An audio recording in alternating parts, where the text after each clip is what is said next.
Welcome back to Airgun Academy, the series that helps identify the right airgun for you. In this episode, we're going to talk about airgun power and also how to calculate it. The information in this episode is basic to the understanding of airguns. If you understand these few concepts, you'll be able to select the right airgun for your needs. New airgunners tend to concentrate on the velocity that guns achieve. But this is all wrong. Today's lightweight pellets can make any airgun shoot faster, but with very little actual power. Something important for you to remember is that when the velocity of most airguns goes beyond 950 feet per second at the muzzle, accuracy starts to suffer. Let me explain it like this. As I'm speaking, billions of neutrinos, which are elementary particles from the sun, have zipped through my body and the rest of the planet, traveling at nearly the speed of light. Since neutrinos have hardly any mass, they go unnoticed.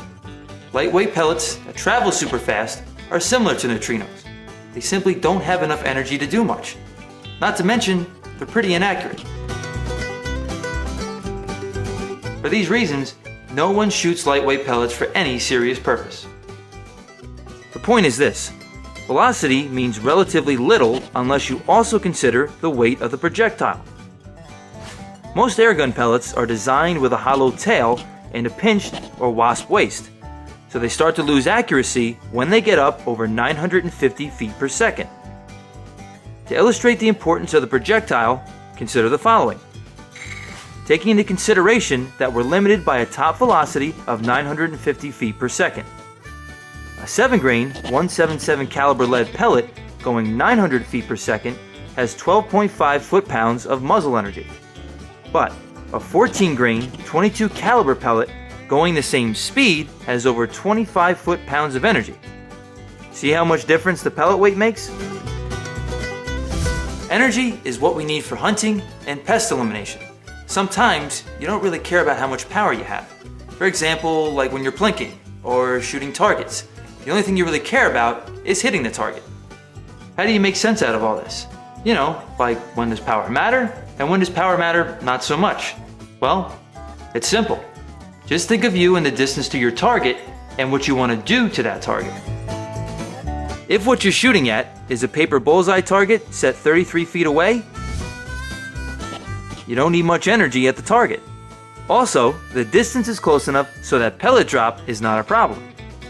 But if the target is a woodchuck and he's 50 yards away, you want to hit him with as much energy as possible. That's why we don't usually recommend shooting woodchucks with 177 caliber pellets. They're lighter, they start out with far less energy, and they lose that energy very quickly. Hunt larger small game animals like woodchucks with 22 caliber air rifles and use heavier pellets.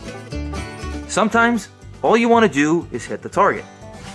Plinking, for example, is shooting at random targets like cans, insects, dandelions, or the stems of weeds.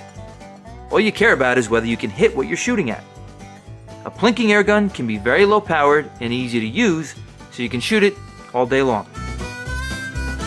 Air pistols commonly produce from 2 to 5 foot-pounds of muzzle energy. At that level, they're not for hunting. Then there are a few air pistols that produce 6 to 8 foot-pounds of energy. They can be used for the elimination of very small pests, such as mice, moles, and small rats. But make sure to shoot these at close range. And remember, most air pistols are designed more for plinking and informal target shooting. How do you determine the power an airgun has? We actually have a formula to help you calculate that, but you're probably going to need a calculator to do it.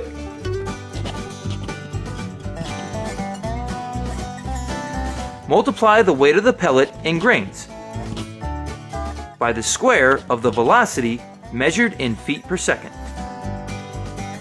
Once you get that result, then divide it by the constant number 450240.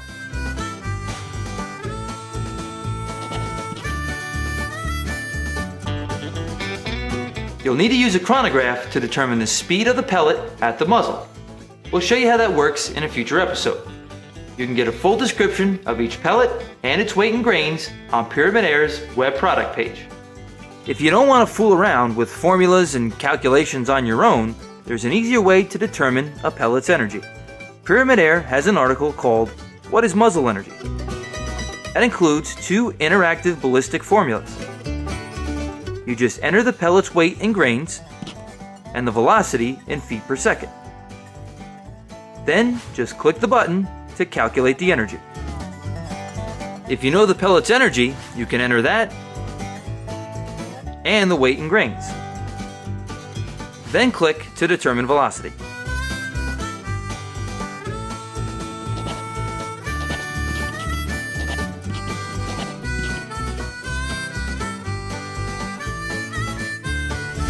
In this episode, we talked about airgun power, how it's calculated, and how it's applied to selecting the right airgun.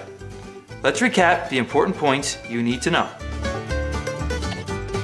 For game and pest elimination, you need enough power to do the job.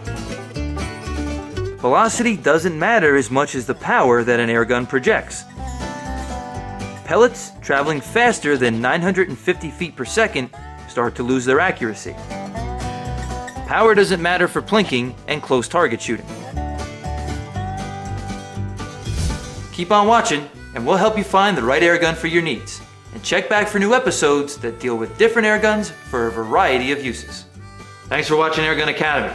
Stay tuned for another great lesson from Pyramid Air.